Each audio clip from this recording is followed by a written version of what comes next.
hello, party people, and thanks for watching the 500th episode of ARFCOM News, your source for the finest 2A propaganda.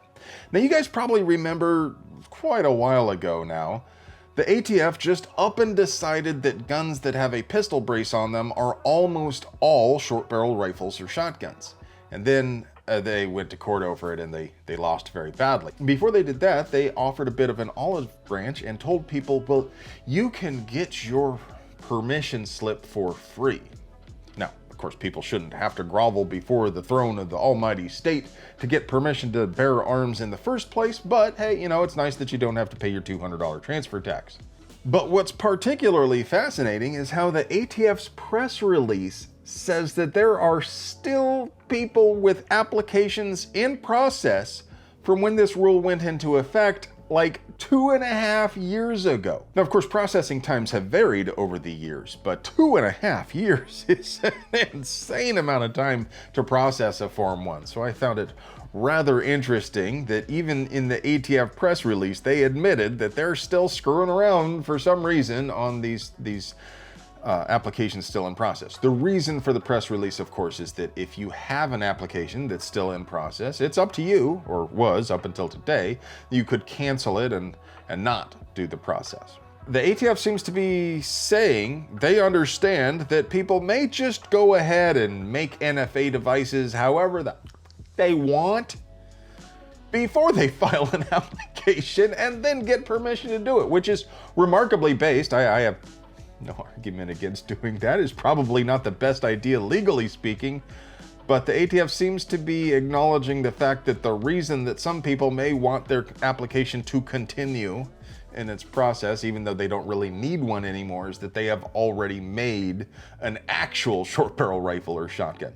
Of course, all of that only relates to the ATF's stupid made-up rule about pistol braces from a couple years ago. Come January 1st, Forms 1 and 4 will still be $0 for silencers, short barrel rifles, short barrel shotguns, and AOWs because of the big bloated spending bill that was passed earlier. That's still going into effect. We're still going to inundate their system with applications for short barrel rifles, shotguns, silencers, all of that neat stuff. Anyway, it's going to be absolutely flooded, and of course processing times are going to go through the roof. And the ATF has put up the new form for public review, so you can go on over there. We'll put a link in the doobly-doo as always, so you can post your comments as if they even care. And the ATF removed the Clio signature, so you no longer need the approval of your local chief law enforcement officer to get permission to build a short-barreled rifle or shotgun or whisper pickle or whatnot. And as always, it would be impossible for us to bring you quality 2A propaganda without sponsors. So let's pay some bills. Today's video is sponsored by Vortex. Vortex just added a new solar-powered closed emitter version of the ST to their Defender line of micro red dots. Like the rest of the Vortex Defender line, the new enclosed ST features a constant on emitter with no flicker and shake awake, so it's always ready. It also doesn't drain the battery in daylight and has a convenient side-mounted battery. Find out more in the doobly-doo. So the big breaking news for today is over the weekend, Mike at Mr. Guns and Gear posted some pics that were leaked of the new V-Series Glock. And as we expected, it has some features which are intended to prevent the installation of a switch. Those little ridge things do look like they might interfere with the installation of an auto sear, but on the other hand, the Dremel goes brrr, and well, the 3D printing community is going to come up with some new options that will circumvent anything Glock can put in the way, or for that matter, any other company, which brings us to the fact that Everytown has been begging Ruger to change the RXM. It's not a great look for Everytown, but I got a feeling Ruger's probably not gonna care that much what they think. Hopefully they don't. I hope they don't bend the knee like Glock did. On that note, the V-Series does, as I said, does appear to be designed to prevent the installation of an auto sear. But what's interesting is they were clearly working on this long before the California Glock ban went into effect, because Glock is retaining, from what we can tell from these leaked pics, it looks like Glock is retaining that cruciform trigger bar, which was the subject of the ban that was recently passed in California.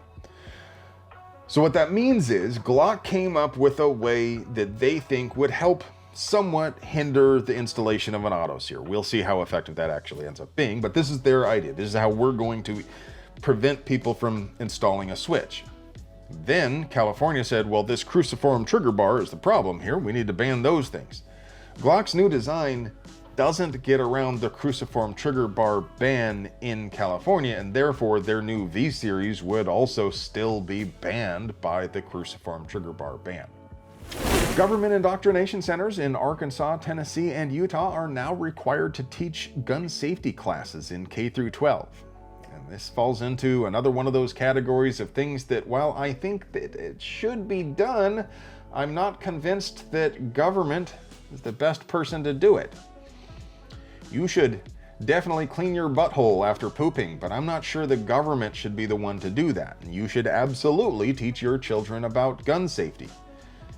But I'm not convinced the government is the right people to do it.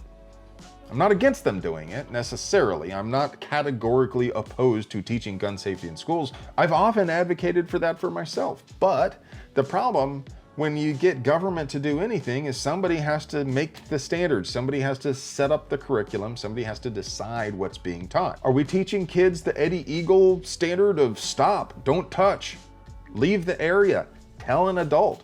Or are we teaching kids guns are icky and bad, and if you know anybody who has one, you should tell a teacher or a cop right away?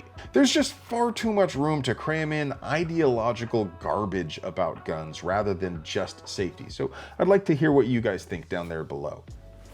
Well, let's check in on the forums real quick. Looks like we've got an 8-page thread talking about President Trump's proposal to get the FDIC to back 50-year mortgages. The consensus here seems to be that this is little more than a bailout for the construction industry, but there are a few people who seem to be on board with the you'll own nothing and like it philosophy. I'd like to hear your thoughts on it. There's a lot of good points to be made throughout the thread. And lastly, this thread brings our attention to a video which showcases what is absolutely one of the Remington 870s of all time. It has a Mossberg barrel, weird Crimson Trace laser module, odd forend, and a Steiner light that attaches to the end of the magazine tube. As always, we'll throw a link up here and down there in the doobly-doo. Please go over to Jolly's channel and give it a look. He deserves a lot more subs than he has. You gotta love a good pawn shop find. Most pawn shops have outrageous prices, but occasionally you get lucky and you find an 870 for $100. Sure, it's a little beat up, and the barrel is actually made by Mossberg for an 870, but it's $100, so who cares? I didn't need another 870, but for less than a nice dinner with my wife, I had one.